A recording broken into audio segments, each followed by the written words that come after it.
말씀드린 것처럼 오늘 주제는 이 유기적 공동체입니다. 유기적이라는 말이 무슨 말일까요? 유기적이라는 말이 무슨 말일까요? 많이 사용하지 않는 말일 수도 있는데 어떤 조직이나 어떤 구성 요소들이 서로 긴밀하게 연결되어져 있어서 때려야 뗄 수 없는 관계, 그것이 유기적이라는 말입니다. 유기적이라고 말할 때 이것을 가장 잘 표현해 줄 수 있는 것이 있는데 그게 뭘까요? 뭐를 유기적이다 했을 때 가장 비유로 들면 좋을까요? 오늘 성경에도 잘 말하고 있죠? 몸입니다. 우리 몸만큼 유기적으로 돌아가는 것은 없습니다. 우리가 이게 무엇을 보면 눈에 망막에 상이 맺히죠. 그리고 그 상을 인지하고 뇌에서 해석을 하는 거죠. 그걸 매우 빠르게 지금 하고 있는 거예요. 볼 때마다 저게 뭔지를 눈에 맺히고 그것을 인지하고 해석하는 작용을 계속 하고 있는 거죠. 이것이 순식간에 일어나고 있는 겁니다. 무언가를 우리가 손으로 잡았을 때 뜨겁거나 차가워서 위험할 때 이 아픔의 전도가 늦게 온다면 어떻게 될까요? 다 손이 디거나 그러겠죠.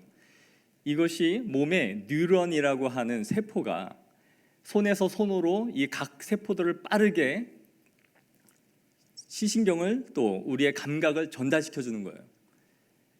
이게 제 인터넷에서 이게 과연 얼마나 빠른 속도로 몸을 전달시켜 줄까 찾아봤는데 제가 못 찾았습니다.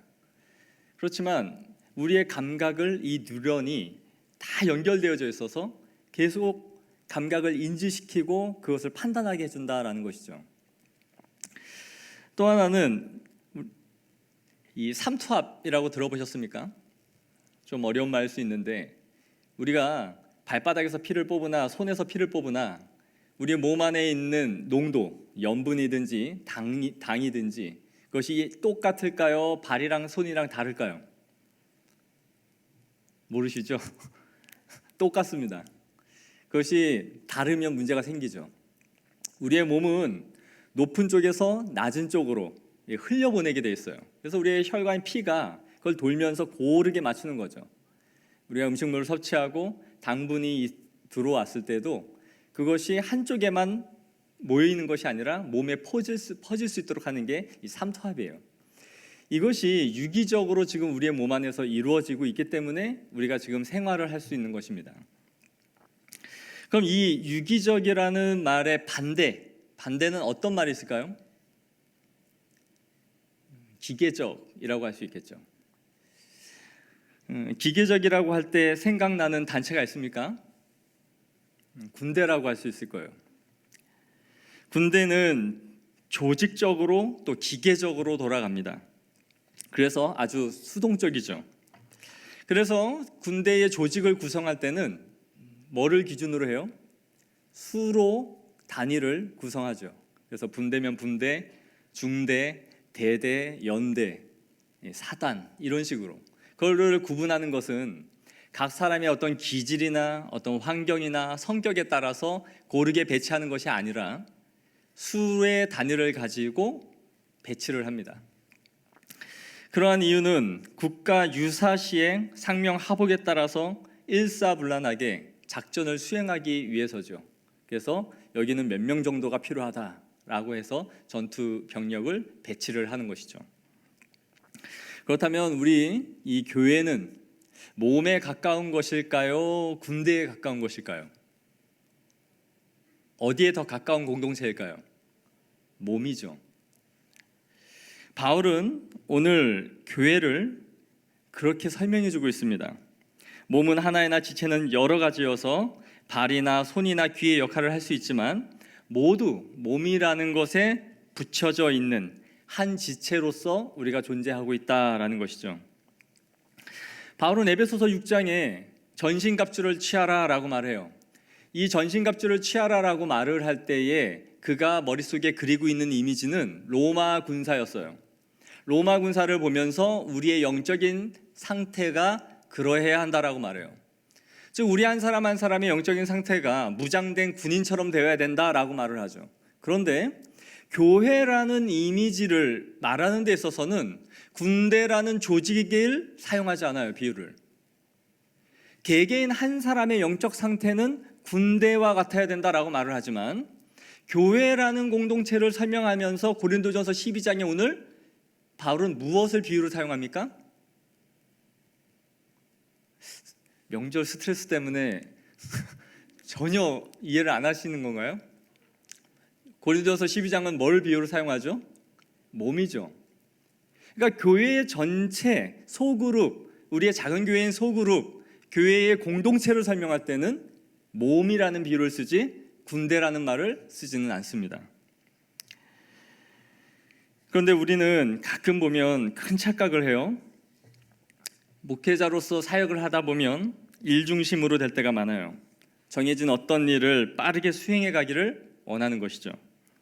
그렇다 보면 교회가 기계적으로 돌아가기를 원할 때가 있어요. 우리도 리더로서 소그룹을 섬기다 보면 우리 소그룹이 좀 기계적으로 돌아갔으면 좋겠다라고 생각할 때가 많을 거예요. 뭐 한마디 하면 막 빠릿빠릿하고, 우리 교회 뭐 합니다 하면 막 으쌰으쌰해서 한 번에 확 끝내버리고 그랬으면 좋겠다라는 생각을 하죠. 속으로 우리 목원들은 말을 더럽게 안 들어, 이런 생각을 하잖아요. 좀 빠릿빠릿하게 막 돌아갔으면 좋겠다라는 생각을 하는 것이 인간의 마음입니다. 그래서 마치 군대에서 삽 들고 뭐 하나 파라 그러면 순식간에 파고, 눈 치우라 그러면 싹 몇 시간 만에 없애버리고, 이렇게 일사불란하게 돌아가면 교회가 잘 돌아가고 있다라고 생각을 하기가 쉬워요. 그래서 그게 교회의 파워가 되고 좋은 교회라고 생각을 할 수가 있습니다. 분명 일적으로 보면은 그거는 잘하고 있는 것일 거예요. 하지만 그 구성원 한 사람 한 사람으로 들여다보면 과연 그가 건강하고 행복한 신앙생활을 하고 있는가 하는 것을 다시 생각해 봐야 돼요. 일을 하면서도 상처투성이인 교회, 서로 간의 친밀한 내적인 교류는 없으면서도 일만 열심히 하는 공동체 있을 수 있습니다. 생각해 보세요. 이렇게 일을 조직적으로 잘하고 있는 곳, 아까 군대라고 말씀을 드렸죠? 일이 이렇게 잘 되기 때문에 우리 아들들이 군대 간다 그러면 기분 좋아하죠? 가면 일을 엄청 조직적으로 할 수 있겠구나. 아니잖아요. 왜냐하면 이건 기계적으로 돌아가고 있기 때문이에요. 그리고 이렇게 일사불란하게 일을 잘하는 곳이 또 있어요. 어딘가요? 신천지예요. 이런 이단, 사이비 집단들은 모든 일을 이렇게 일사불란하게 처리하고 있습니다. 교주가 말을 한마디 하면 그 밑에 있는 사람들이 이것을 받아서 하달을 하고, 그걸 받은 리더들은 세상 없어도 목숨을 걸고 그 일을 끝내버려요.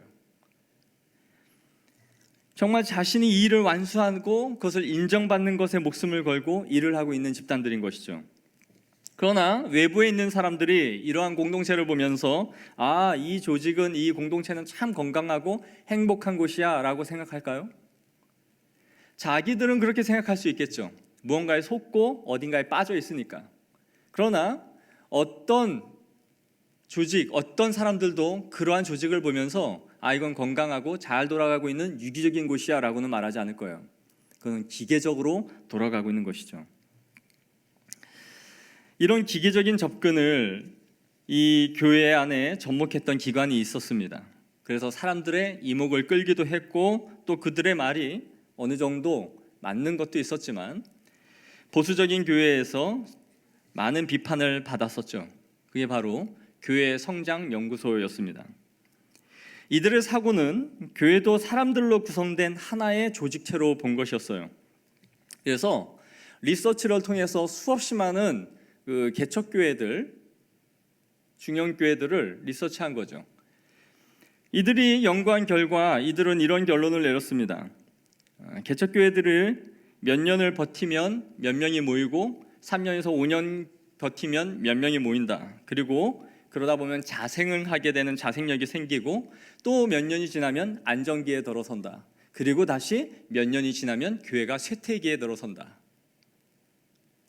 한 기업이 흥망성쇠를 해가듯이 교회도 하나의 조직체로서 얼마나 몇 년을 버티냐에 따라서 그 교회가 끝까지 갈 수 있느냐 못 가느냐 성패를 결정한다라는 것이었습니다. 이들은 교회를 기업의 생태와 사회적 조직의 추이를 따라서 연구함으로써 그것을 교회 안에 그대로 대입한 것이죠. 물론 말씀드린 것처럼 이들의 이론이 다 틀린 것은 아니고 대부분 확률적으로 그러했을지 모르지만, 그래서 어떤 사람들은 이것이 교회의 큰 솔루션인 것처럼 생각을 했습니다. 이 법칙에 따라서 교회가 어떻게 될 것인지를 평가하고 전망하려 했던 것이죠. 이대로 가다간 우린 이렇게 되겠구나. 그러나 이러한 인식만큼 교회를 기계적으로 인식하고 바라본 것도 없습니다. 교회가 하나님의 신적인 기관이라고 생각하기 이전에 하나의 똑같은 조직처를 생각하고 접근을 했던 것이죠. 기업이 성장하듯 교회도 그렇게 성장해 나간다는 것이었습니다. 그러나 과연 이러한 분석과 이러한 판단을 가지고 한국 초대 교회를 그들이 봤다면 100년 이후에 한국 교회가 이렇게 성장하여 선교사를 파송하는 건강한 교회로 성장할 수 있을 것이다 라고 그들은 전망해낼 수 있었을까요? 일제강점기에 그렇게 심한 모진 핍박을 받으면서 그들은 이러한 한국 교회의 미래를 과연 전망해낼 수 있었을까요? 불가능했을 거예요. 교회가 결코 기계적이 아니라는 증거 가운데 하나가 바로 어느 한 교회에서 시행한 것이 다른 교회에 적용했을 때에 똑같은 효과를 낼 수 있느냐 할 때에 그렇지 않다라는 것을 우리는 경험으로 너무나 잘 알고 있습니다. 어디서 어떻게 이렇게 하고 있대, 우리도 똑같이 한번 해보자. 대단히 잘 그 일을 끝낸 사역팀을 그대로 이식해 와서 한 교회에서 그것을 똑같은 절차와 방식을 가지고 추진을 하면 똑같은 결과를 가져올까요? 그렇지 않습니다. 똑같은 방식으로 그 똑같은 팀이 그 사역을 해냈음에도 불구하고 그 결과는 천차만별이라는 것을 보게 돼요. 하지만 기계는 어떻습니까? 동일한 조건에 동일한 값이 주어지면 동일한 결과를 내는 것이 기계예요. 조건값을 똑같이만 설정해 주면 계속 같은 결과들을 만들어내는 것이 교회죠. 그러나 절대 교회 공동체라는 것은 같은 값을 주고 같은 방식을 써서 그 일을 한다 할지라도 똑같은 결과가 일어나지 않는다라는 거예요. 우리의 몸을 한번 생각해 보세요. 왜 수없이 많은 약이 이렇게 많이 발달합니까? 사람의 체질이 다르기 때문이에요. 누군가에는 이것이 받지만 어떤 사람에게는 이것이 부작용이 일어난다라는 것을 알게 되는 거죠. 지금 백신을 만들지만 계속 더 다양한 것들이 나오고 있는 거예요. 어느 나라에서 하면은 80%가 되고 어느 나라에는 좀 떨어지는구나. 각 사람들의 체질과 환경에 따라서 다르게 작용하고 있다라는 것이죠. 우리가 우리의 소그룹을 이해하는 데 있어서 이러한 기계적 접근을 하고 바라본다면 우리는 동일한 오류를 범하게 돼요. 저기는 되는데 왜 안 돼? 저기는 다 잘하는데 우리만 안 돼. 그럼 이러한 접근, 이러한 사고의 가장 큰 문제가 뭘까요? 왜 우리의 소그룹, 우리의 교회를 이러한 기계적으로 바라보면 안 될까요?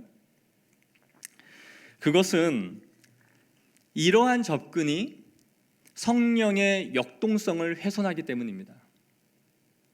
기계적으로 우리가 우리의 공동체를 바라보면 성령의 역동성이 훼손되고 말아요. 성경에서 성령의 역사를 말하면서 그 중에 가장 중요한 특징 가운데 하나로 뽑는 것이 뭐냐면 바로 성령의 비예측성이에요. 인간의 예측을 벗어나는 것. 요한복음 3장 8절을 보세요. 바람이 임의로 불매 내가 그 소리는 들어도 어디서 와서 어디로 가는지 알지 못하나니 성령으로 난 사람은 다 그러하니라. 같은 장소에서 같은 예배를 드리고요, 같은 곳에서 같이 기도를 해도 성령을 경험하고 그 은혜를 체험하는 것은 누구나 똑같이 받는 것이 아니에요. 그리고 또한 성령의 역사가 일어난다 해서 그것에 대한 반응이 똑같은 방식으로 일어나지도 않아요. 여러분, 성령이 우리를 역사하시고 우리를 사로잡을 때에도 그 사람의 기질과 성격과 성령에 따라 다양하게 변화시키시고 다양하게 역사하십니다.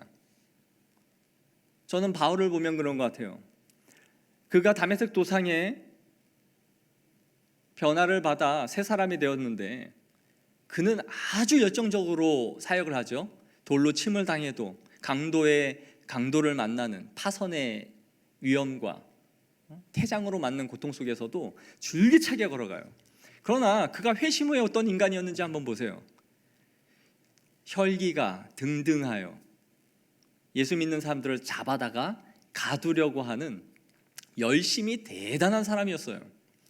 그러나 바뀐 것은 하나님을 만나고 성령을 체험한 이후에 자신의 목적이 바뀐 것이지 그가 하는 기질은 그대로 했다는 얘기예요. 성령을 체험한 성도들의 반응도 이처럼 제각각인 거예요.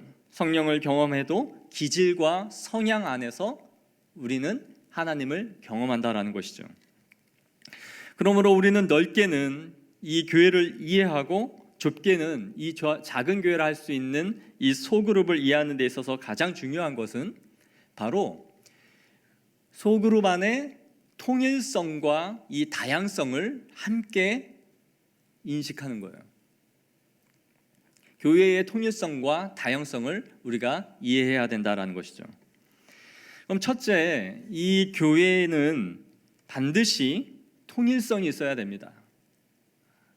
때로는 군대 같은 통일성, 그 통일성이 있어야 돼요.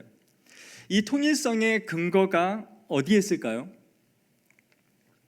바로 삼위일체의 이 일체, 라틴어로는 유니타스라고 하는데 여기서 영어 유니티가 나온 거예요. 통합, 일체, 그런 뜻입니다. 이 삼위일체 하나님의 일체를 생각할 때에 교회가 통일성을 가져야 된다라는 것을 알 수 있습니다. 자, 하나님은 성부, 성자, 성령 삼위로 계세요. 하나님은 한 분이시나 삼위로 존재하십니다. 그리고 그분들은 각양 그분의 사역들을 하세요. 성부, 성자, 성령 하나님은 일체이시나 그의 사역을 다양하게 하십니다. 성부 하나님의 주도적인 사역은 예정을 하시고 창조하시는 사역을 하세요. 성자 하나님 예수님은 그분의 주도적인 사역을 구속 사역으로 하셨죠. 우리를 위해 죽으심으로 그분의 구속 사역을 이루신 사역이었어요. 성령 하나님은 우리 안에 오셔서 성자 예수님이 하신 그 사역을 적용하시고 우리의 구원을 이루어 가시는 사역을 하시죠. 각각 그분의 사역들을 하고 계시지만 그분의 생각과 그분의 마음은 나뉘어짐이 없습니다. 또한 각 위의 영광과 존귀와 거룩과 지혜와 위엄은 동일하세요.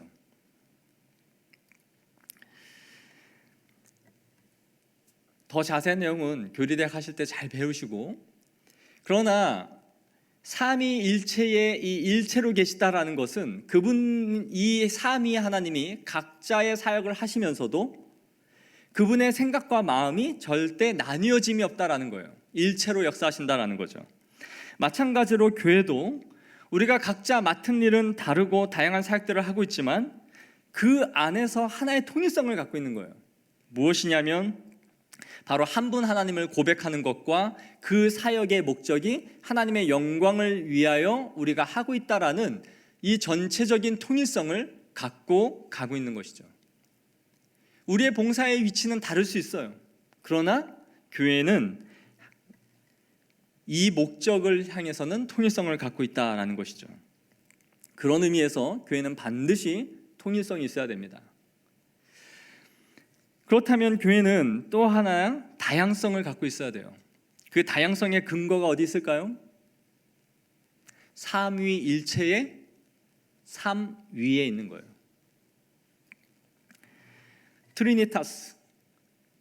트리니티라고 하는 이 삼위로 계시는 이 하나님의 사역을 통해서 우리의 사역이 다양해야 한다는 것을 교회는 알 수 있습니다.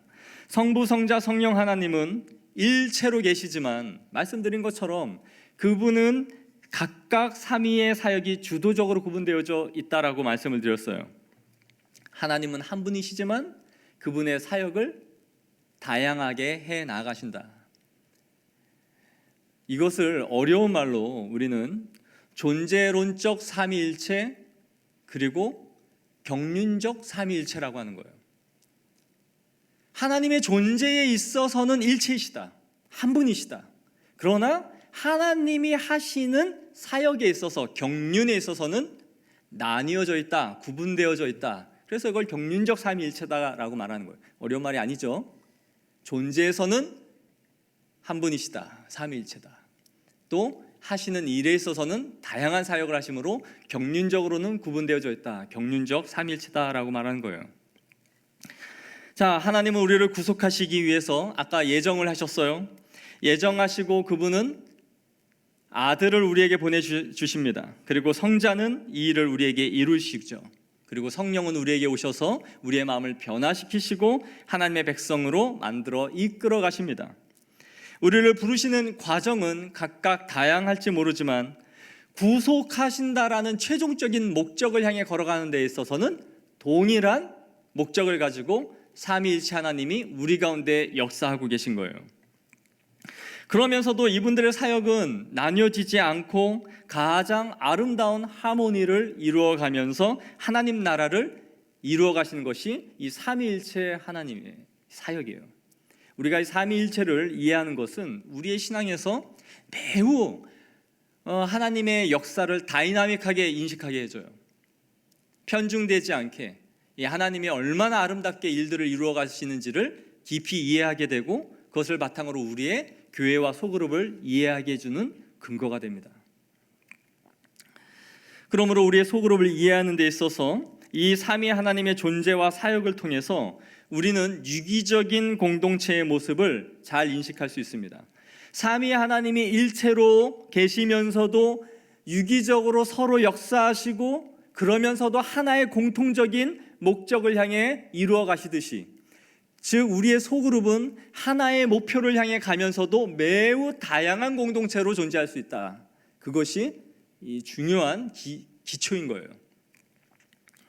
그렇다면 우리는 무엇의 통일성을 추구하고 무엇의 다양성을 추구해야 될까요? 어떤 것에 우리의 소그룹이 하나로 모아져야 되고 어떤 부분에 있어서는 다양하게 펼쳐져야 될까요? 무엇보다 우리가 통일성을 취해야 하는 것은 바로 신앙 고백에 있어서의 통일성을 가져야 됩니다. 신앙 고백에 있어서, 즉 신앙 고백적 공동체예요. 우리는 이걸 절대 잊어버리면 안 돼요.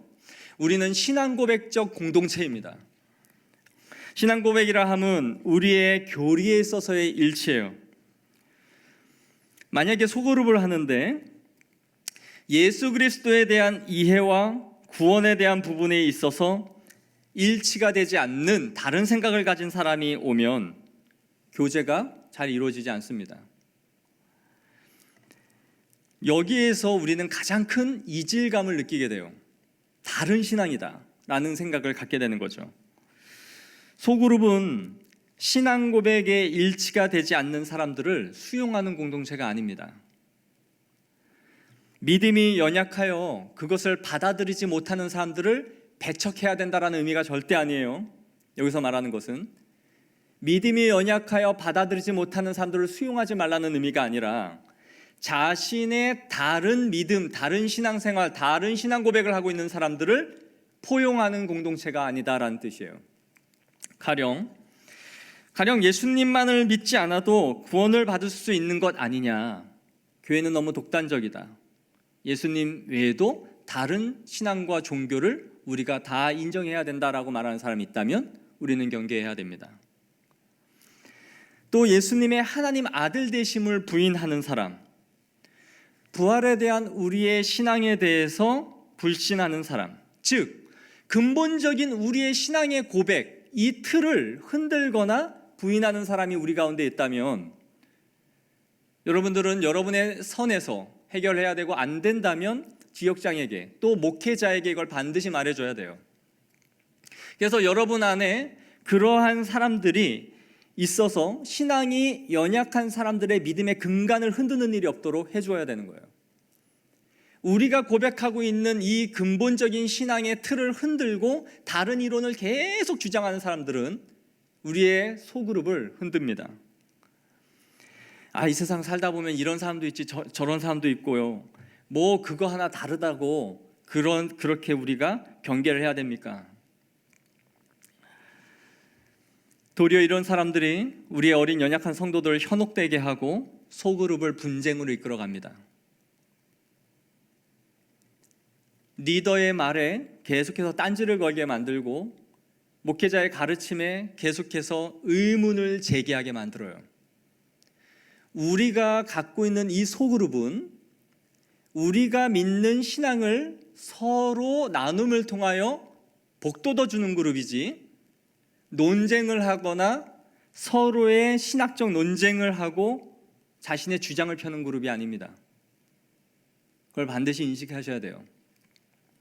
그러므로 반드시 신앙 고백에 있어서의 일치를 추구해야 됩니다. 복음적 일치. 교회의 가르침과 방향에 대해서 다른 말을 하는 것에 있어서 그것을 포용하는 것이 소그룹의 목적이 아니라는 것입니다. 이해되시죠? 반드시 신앙 고백에 있어서 우리는 하나가 되는 거예요. 하나님에 대한 인식과 하나님이 우리에게 가르쳐주신 말씀에 근거한 교리의 불일치를 추구하면서까지 연합을 이끌어가는 것이 아닙니다. 그러면 무엇에 우리는 다양성을 추구해야 될까요? 이제는 통일성을 배웠어요. 통일성에 있어서는 신앙 고백에 있어서는 반드시 통일돼야 된다. 자, 그럼 어디에는 다양해져야 될까요? 그것은 우리의 스타일과 우리의 기질과 우리의 성격에 있어서, 이런 것들에 있어서는 아주 다양해져야 돼요. 나의 기질, 나의 스타일, 나의 성격. 그런 의미에 있어서 우리는 너무나 잘 알고 있는 말이지만 틀림과 다름을 구분할 줄 아는 것, 이게 굉장히 지혜로운 거예요. 틀림과 다름을 구분해야 되는 거예요. 근데 우리 흔히 잘 아는 말들 있죠. 내가 하면 로맨스고 남이 하면 불륜. 또 우리는 이런 말들 많이 해요. 본질과 비본질을 구분해라. 잘 알고 있는 말인데 이것도 우리는 내 스타일과 내 기질에 맞으면 이것이 매우 본질 같고요, 내 성향에 맞지 않으면 그것이 비본질이다라고 생각을 하는 거예요. 이것을 자신이 잘 살펴봐야 돼요. 이것이 내 기질과 내 성향 때문에 오는 불일치인가, 아니면 복음적인 불일치인가. 우리가 신앙생활 하는 데 있어서 하나이고 서로 같지만 대부분 어떤 사람과의 기질과 스타일 때문에 문제가 되는 일들이 소그룹 안에는 많이 일어나요. 그래서 대화가 단절되고요, 적당한 선을 두고요, 그리고 그 사람을 마음에서 돌려놓는 일이 있습니다. 좀 더 나아가면 다른 목장으로 옮겨달라고 신청을 해요. 요청을 하는 일들이 벌어지죠. 나이나 자신의 지역 출신, 사회적 배경, 이러한 것들이 계속 부딪히고 그로 인하여 이러한 것들이 우리의 소그룹을 건강하게 성장하지 못하도록 막는 것이죠. 만약에 우리 가운데 이런 나이, 지역, 사회적 배경, 이러한 것들 때문에 우리의 소그룹이 계속 성장하지 못하고 있다라면 우리의 복음이 아직도 세상의 이념과 그 관념을 뛰어넘지 못하고 있는 한계 속에 있다라고 생각을 하시면 됩니다. 계속해서 우리의 소그룹이 건강히 성장하지 못하고 그러한 기질이나 스타일 때문에 부딪힘이 있어서 내 마음에 벽이 생기고 있다면 아직도 이 영광스러운 이 복음이 세상의 기준을 뛰어넘지 못하는 수준으로 내 안에 머물고 있구나, 그걸 인식해야 됩니다. 복음 외에는 어떠한 장벽도 소그룹 안에는 없어져야 돼요. 그 사람의 학식이든지 지연이든지 그 사람의 사회적 이치든지 이게 우리 소그룹 안에 들어왔을 때는 서로 허물없이 녹아질 수 있는 공동체가 그 다양함을 삼위일체 하나님의 삼위되심을 인정하는 공동체인 겁니다. 그렇기 때문에 우리 안에 어떤 부분에서 마음에 걸리고 있다면 그것을 잘 살펴보기를 원해요. 우리는 제일 먼저 소그룹 안에는 나와 다른 구성원들이 있다라는 것을 인정하는 것이 매우 중요합니다. 너무너무 중요해요. 우리 교회 안에 솔직히 이렇게 보면 스타일에 맞지 않는 사람 있어요, 없어요? 예수님 믿으면서 거짓말하면 안 되죠. 있어요, 없어요? 있어요. 저 사람은 내가 교회에서 안 만났으면 평생 말 섞지 않았을 것 같다. 나랑 절대 친해질 사람 아니다라는 사람 있죠? 있어요. 마스크 써서 지금 묻고 있는 표정이 안 보이지만 있습니다. 그런데 이러한 기질은 타고난 것이기 때문에 예수님을 믿어도 여간해서 잘 변하지 않는 거예요. 말씀드렸죠? 우리가 변화돼도 자신의 타고난 기질대로 성령은 역사해 가시기 때문에 그것이 싹 바뀌고 없어지는 경우는 거의 없죠. 왜냐하면 그 성격이라는 것은 그 사람이 타고난 것과 그의 성장 배경과 삶의 환경을 모두 아우르는 것이기 때문에 오랫동안 수십 년 동안 축적되고 그가 형성되어 온 거예요. 그걸 뜯어고칠 수가 없죠. 하나님을 믿어도 여러 나라의 사람들이 믿지만 자신들의 기질에 따라서 신앙을, 민족성에 따라서 그 신앙을 유지하고 계속 발전해 나가는 것을 보게 돼요. 그러나 그렇기 때문에 그 다양한 성격과 그 기질이 무언가는 옳고 무언가는 다른 것이 아닙니다. 잘못된 것이 아니에요. 하나를 부정하고 하나를 인정해야 되는 것이 아니라 이것이 교회의 건강을 위해서 아주 중요하다는 것을 인식해야 되는 거예요. 얼마 전에 제가 교회 카페에서 하나의 재밌는 제목의 책을 본 적이 있어요. 그래서 봤더니 그게 뭐였냐면 내 주변의 사이코들이라는 책 제목이었어요. 제가 이걸 보니까 많은 목사님들 저를 보고 비웃었어요. 지가 사이코면서 무슨 책을 봐, 이런 표정이었는데 우리 주변에 보면 희한한 사람들 정말 많습니다. 어떻게 해서 저런 성격을 갖고 있을까? 저도 이런 게 궁금해요. 그래서 이 책을 보면 그런 사람들 성격 유형을 분석하고 어떠한 그 심리적 결함, 장애 때문인지를 이렇게 잘 서술해 놓은 그런 책이었어요. 근데 이 책을 제가 보면서 이 책을 집어든 사람들의 심리가 무엇일까 이런 생각을 해봤어요. 이걸 왜 잡을까 사람들이? 나는 또 왜 잡았을까? 대부분 내가 사이코니까 내가 궁금해, 그래서 잡았을까요? 아닐 거예요. 나는 정상인데 왜 내 주변에 이렇게 사이코들이 많지? 그들의 심리가 도대체 어떻길래 나를 이렇게 괴롭게 하지? 그 사람들을 한번 봐야겠어, 이런 마음이죠. 우리는요, 우리 자신이 상당한 또라이 기질이 있다는 걸 인정하지 않아요. 각자 보면 상당히 똘끼로 충만해 있는 사람들이 있거든요. 전체는 아니지만 부분적으로 보면 그래요. 저 역시 상당히 똘끼가 어느 부분에 있다라고 생각해요. 그런데 사람들이 누군가에게 접근할 때 있어서 나는 항상 정상이야. 근데 1또라이, 2또라이, 3또라이를 내가 다 만들어 놓고 살아가는 거예요. 그런데 여기에서부터, 이 접근에서부터 심각한 문제가 벌어져요. 그러니까 소그룹을 우리가 인도해 가는 데 있어서 그 사람들이 다 비정상처럼 보이는 거죠. 그러나 우리 한번 따라합시다. 나는 성령도 충만하지만 똘끼도 충만하다. 똘끼가 다 있다 라는 생각을 가지고 우리의 소그룹을 접근해야 됩니다. 그래서 이런 유형들을 연구한 게 있었어요. 바로 디스크 성격 유형이죠. 허리 디스크 아닙니다. 이 표 한번 보여주실까요? 이 디스크 성격 유형이 있는데요, DISC 이렇게 나누어서 D는 주도형의 사람, I는 사고형, S는 안전형, C는 신중형, 이렇게 분리를 한 거예요. 구분을 한 거예요. 그래서 어느 그룹에 어느 집단에 가든지 성격의 유형을 테스트해 보면 이러한 기질을 갖고 있는 사람들이 존재하더라라는 거죠. 이 D 주도형은요, 모험가나 리더 스타일이에요. 무언가를 진취적으로 치고 나가는 스타일이에요. 또 이 I, 사교형은 분위기 메이커입니다. 어디서든지 유머러스하고 사람들을 유쾌하고 즐겁게 해주는 사람들 있죠. 그리고 세 번째 안정형은 협조적이고 충성된 사람들이에요. 그래서 다른 사람들의 말을 잘 듣습니다.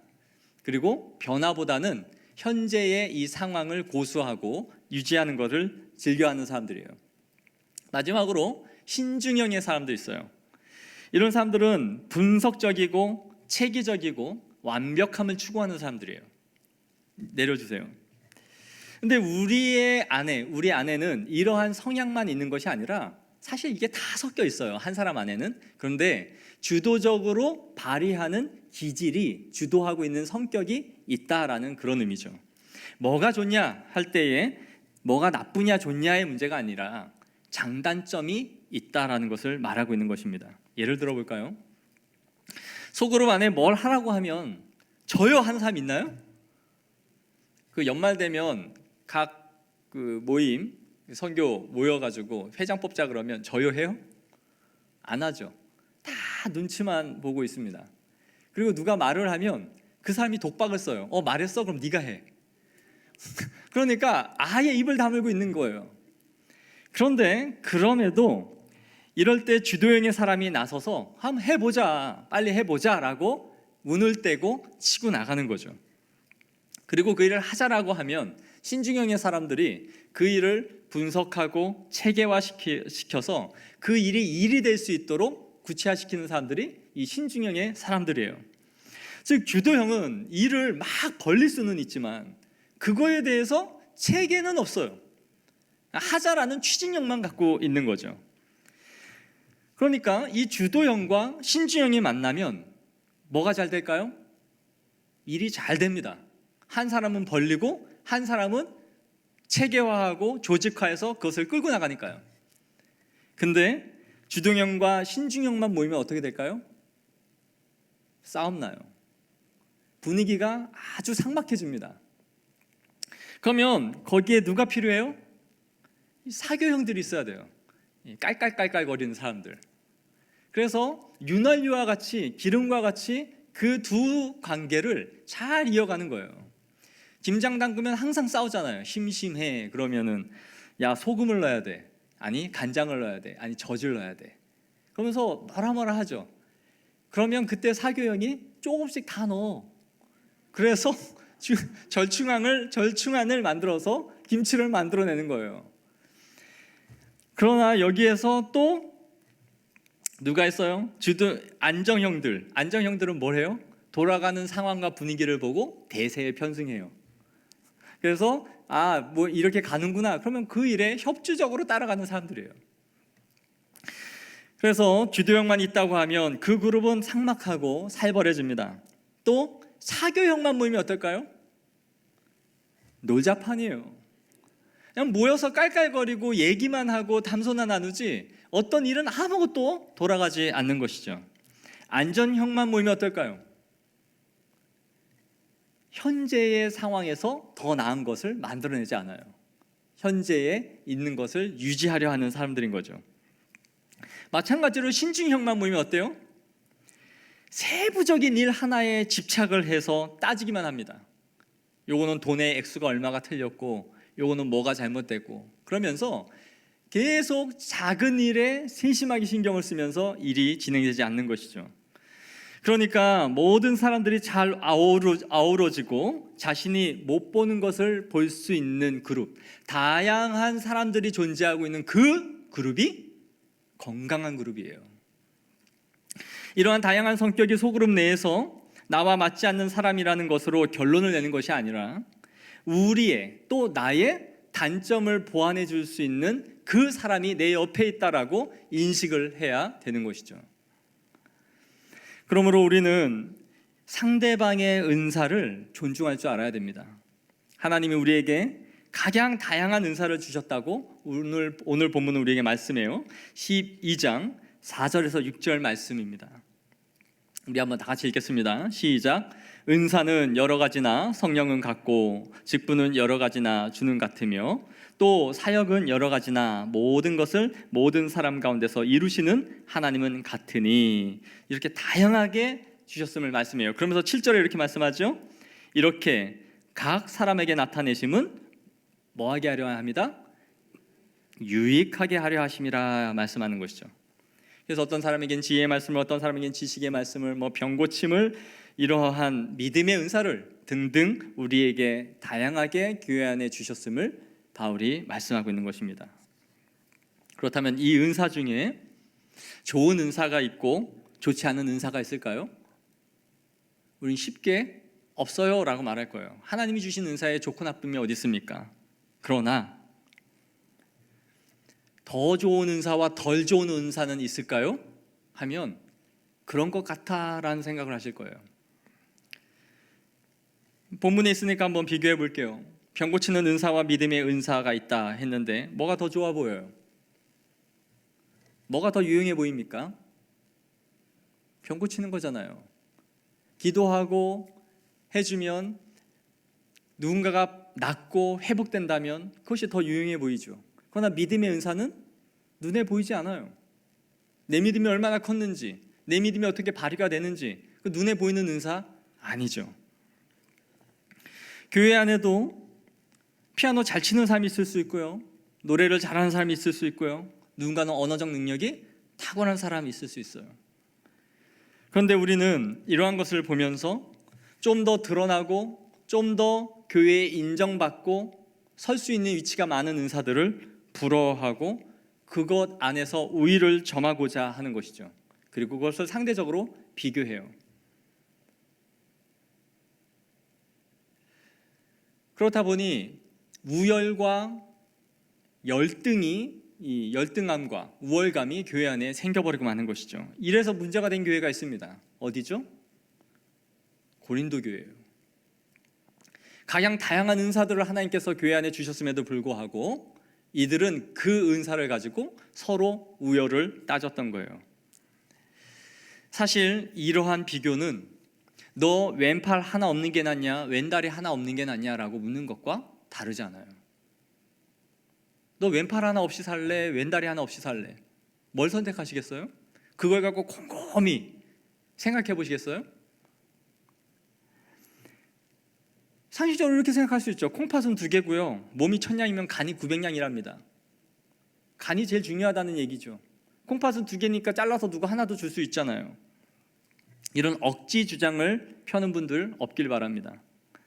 성경에서 우리에게 말하고 있는 것은 어디가 중요하다라는 것을 말하는 것이 아니라 몸은 유기적으로 연결되어져 있다는 데 포인트가 있는 거예요.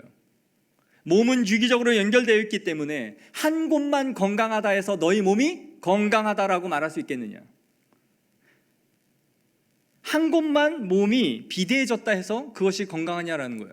제가 여러분 제일 보기 싫은 몸 중에 하나가 뭐냐면 막 상체만 이만큼 운동하고 하체는 막 요리 마른 그런 사람들 있죠. 헬스장 가면 거기만 엄청 하는 사람도 있어요. 왜냐? 하체는 근육 붓기가 굉장히 어려운 부분이거든요. 근데 그 사람이 건강해 보이냐면 그렇지 않아요. 뭔가 밸런스가 깨졌다라는 생각이 들죠. 우리 몸의 한 기관이 튼튼하다고 해서 다른 곳에 문제가 생긴 그 기관을 갖고 있다면 우리는 그냥 건강이 안 좋아라고 말을 하지, 거기에 대해서 어디는 좋고 이렇게 말하지 않아요. 위가 심각하게 아프면 그냥 건강이 안 좋다라고 말을 하죠. 몸은 유기적으로 움직이기 때문입니다. 고린도전서 12장 22절 25절을 한번 다 같이 읽어볼까요? 시작. 그뿐 아니라 더 약하게 보이는 몸의 지체가 도리어 요긴하고 우리가 몸에 덜 귀히 여기는 그것들을 더욱 귀한 것들로 입혀주며 우리의 아름답지 못한 지체는 더욱 아름다운 것을 얻느니라. 그런즉 우리의 아름다운 지체는 그럴 필요가 없느니라. 오직 하나님이 몸을 고르게 하여 부족한 지체에게 귀중함을 더하사 몸 가운데 분쟁이 없고 오직 여러 지체가 서로 같이 돌보게 하셨느니라. 아멘. 앞에서 몸은 어떻게 비유했어요? 삼투압이 있다. 높은 곳에서 낮은 곳으로 흘러가는 거예요. 바울도 그러잖아요. 너희들의 물질을 예루살렘 교회를 돕는 데 써라. 그래서 서로 균등하게 하려 합니다. 너희는 그들에게 신앙적 유산을 물려받지 않았느냐. 그들이 물질적으로 어려운 이방인 교회에 너희가 도와야 될 책임이 있다. 마찬가지로 우리의 몸은 이와 같이 부족한 지체에게 그 귀중함을 더하사 분쟁이 없고 여러 지체가 서로 같이 돌보게 하기 위해서 우리가 존재하고 있다라고 말하는 거예요. 의학적으로 접근하면 몸이 어디가 귀하고 어디가 덜하냐 할 때에 분명히 더하고 덜한 것이 있습니다. 손가락이 다 없으면 어디를 살려요? 엄지손가락을 살립니다. 모든 힘의 70% 이상을 엄지손가락이 지탱해 주기 때문이죠. 그거는 어쩔 수 없을 때에 하는 하나의 택하는 수단일 뿐이에요. 하지만 성경에서 말씀하고 있는 것은 대의를 위해 작은 것을 칠하거나 더 큰 목적을 위해서 연약한 것은 버려도 된다라고 말하는 것이 아니에요. 아름답지 않은 것은 없다라고 말씀하는 거죠. 그러므로 우리는 이 은사를 이해하는 데 있어서 이러한 기준이 필요합니다. 첫째, 은사는 개발된다라는 거예요. 은사는 개발돼요. 우리 한국 사람들 아까 말씀드린 것처럼 시키면 일단 못한다고 하지 제가 나서서 하겠습니다 하는 사람 별로 없습니다. 아마 그게 겸손한 것이다라고 배웠기 때문인지도 몰라요. 그런데 여러분 막상 안 한다 해서 시켰는데 그 사람이 잘하는 경우 봐요, 안 봐요? 많이 보죠. 못한다 했는데 시켰는데 엄청 잘하는 경우도 있어요. 그거는 자기가 겸손해서 못한 거일 수도 있지만 자기도 그 일을 한 번도 안 해봤기 때문에 잘하는지 못하는지를 모르는 경우들이 많이 있어요. 그래서 그러한 은사들이 개발되고 발견하는 곳이 어디다? 소그룹이에요. 그래서 자신도 모르는 은사들이 발견되고 개발됨으로써 교회를 세워가는 역할을 하는 곳이 바로 소그룹이라는 것을 기억해야 됩니다. 두 번째, 이 은사는 성경에서 말씀하는 것처럼 서로의 부족을 채워주기 위해서 주셨다라는 거예요. 내가 어디서 많이 드러나고 쓰임받기 때문에 더 위대하다, 그런 기준이 아닌 것이죠. 우리 교회 안에도 여러 목사님들이 있지만 다 한 팀으로 목회를 하고 있어요. 그런데 보면 다들 은사도 다르고 기질도 다릅니다. 어떤 하나의 사건이나 문건을 보고 그것을 판단하고 생각하는 사고방식, 또 일을 처리하는 스타일, 그리고 그것을 분석하고 파악하는 방식이 다 제각각이에요. 그러나 회의를 하다 보면 무언가가 상쇄되고 서로 얘기를 나누면서 하나의 틀을 맞추어가는 거죠. 다양하기 때문에 장점이 되는 거지 다양하기 때문에 분열이 일어나는 것이 아니다라는 거예요. 만약에 한 사람의 생각대로 모든 것이 획일적으로 가고 있다면 그건 공산주의예요. 공산주의에서나 똑같은 생각과 마음을 가질 수 있는 거지 다양하다는 것은 건강하다라는 거예요. 건강하지 않다라는 증거는 그 다양함을 수용하느냐 못하느냐의 문제인 거지 다양함 자체는 매우 건강함을 보여주고 있다라는 것이죠. 이렇게 은사는 그래서 서로의 부족을 채워주는 일을 하는데 사용되는 것입니다. 세 번째는 은사는 활용을 하면 할수록 더 풍성해지고 교회 공동체를 발전시킨다라는 거예요. 그래서 은사를 썩히는 것은 달란트를 땅에 묻어버리는 게으르고 악한 종과 같습니다. 사용을 하면 할수록 교회 내에 특별히 소그룹을 풍성하게 하는 것, 그 은사가 아름다운 거예요. 그래서 은사를 사장시켜서는 안 되죠. 그러기 위해서 우리 소그룹에서 해야 하는 일 중에 하나는 다른 사람의 은사를 개발해주고 발견해줄 뿐만 아니라 그들이 섬길 수 있는 장으로 계속 인도해 가야 되는 거예요. 여러분 교회를 보면 매년 섬기는 사람이 또 섬기지 뉴페이스가 나와서 갑자기 들어오는 경우 있어요? 별로 없죠. 그러나 정말 교회 안에 은사가 없어서 그들이 그렇게 있는 걸까요? 우리 교회 안에? 그건 아닐 거예요. 새로운 사람들이 계속 올라오고 섬김의 자리로 들어올 수 있는 것, 그것을 소그룹의 리더들이 계속 끌어주고 발견해 주는 거예요. 근데 간혹 보면 우리 교회 얘기는 아니에요. 그런 사람 있어요. 어디 등록한 지 얼마도 안 되는데 벌써부터 치고 올라와. 그런 마음 있죠. 굴러 들어온 돌이 박힌 돌을 마치 빼낸다는 듯이 그런 생각이 소그룹을 좀먹는 생각이에요. 하나님이 주신 다양한 은사가 소그룹과 교회 안에 펼쳐질 수 있도록 하는 것, 그것이 우리들이 해야 할 일입니다. 네 번째로 은사는 비교 우위에 있지 않으며 누가 주시는? 성령께서 주시는 선물입니다. 선물은 누구 마음대로 줘요? 주시는 분 마음대로 주는 거죠.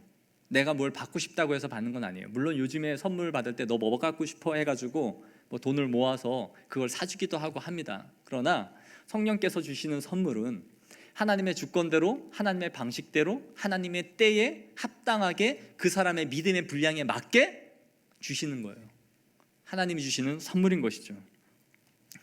마찬가지로 우리의 몸을 아까 말씀드린 것처럼 비교 우위에 따라서 말할 수 없듯 성령의 은사는 비교의 대상이 될 수 없습니다. 그러므로 누군가가 우월감을 가질 필요도 없고 그에 따라 열등감을 가질 필요도 없어요. 그런 마음을 갖게 되는 순간 우리 안에는 시기와 질투가 생기고 그것이 결국 소그룹을 성장하지 못하게 하는 가장 큰 걸림돌이 되는 것입니다. 하나님께서 삼위 가운데 계시듯 그분이 다양하게 은사들을 우리에게 나눠주신다라는 것을 기억해야 됩니다. 뭐에서는 일치를 하자? 신앙 고백에 있어서는 반드시 일치를 해야 된다. 두 번째, 뭐에서는 다양해져야 된다? 우리의 기질과 성격과 스타일에 있어서는 다양해져야 된다. 그리고 하나님은 기질과 성격과 스타일에 따라서 우리에게 은사를 나누어 주시고 그가 가진 기질대로 마음껏 펼쳐가도록 교회 안에 우리 구성원을 허락해 주셨다라는 것이죠. 이해하시죠? 그래서 정리하면서 우리 칼빈의 이 은사에 대해서 뭐라고 말했는지 한번 긴 글이지만 한번 다 같이 읽어보겠습니다. 읽겠습니다. 성경은 더 나아가 은사들을 사람의 몸에 있는 지체들에 부여된 재능들과 비교한다.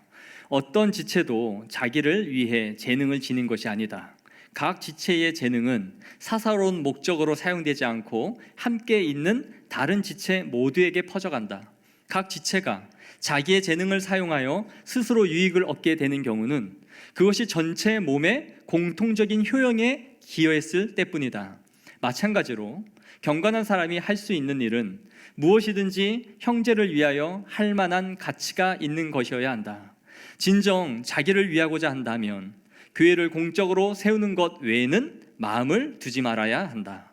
그러므로 다음을 우리가 취해야 할 자상함과 온유함의 방식으로 삼자. 즉 우리는 하나님이 우리에게 베푸신 모든 것을 이웃을 돕는 데 사용해야 할 이웃의 청지기들로서 자기들의 경영에 대해서 보고해야 할 의무가 있다. 그런데 그 경영은 오직 사랑의 규범을 시금석으로 삼을 때에만 올바르게 수행된다. 그러므로 우리는 우리 자신의 유익을 구하려고 다른 사람의 편의를 돌보는 열정에 매이는 일이 없도록 해야 할 뿐만 아니라 전자를 후자에 복속시켜야 한다.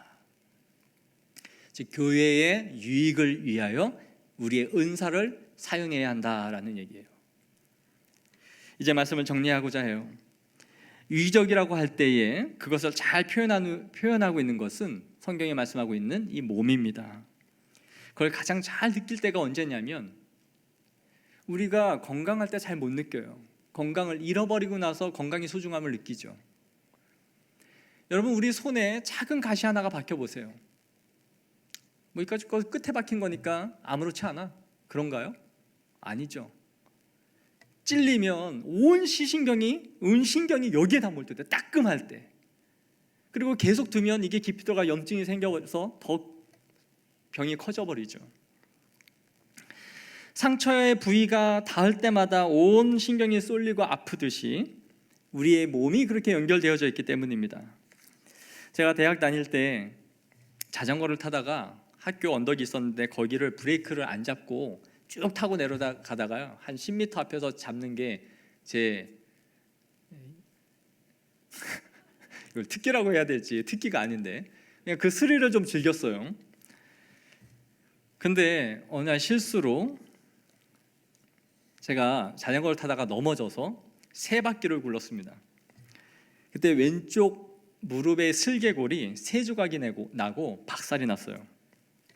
병원에 가서 수술을 받고 재활을 했는데 제 인생의 큰 위기였습니다.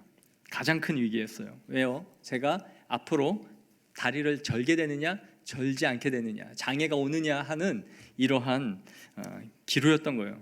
기도도 정말 많이 했습니다. 수술을 마치고 의사 선생님께 아주 걱정되는 마음으로 이렇게 물었어요. 저 이러다가 다리를 절게 되는 거 아닌가요? 그럴 수 있나요?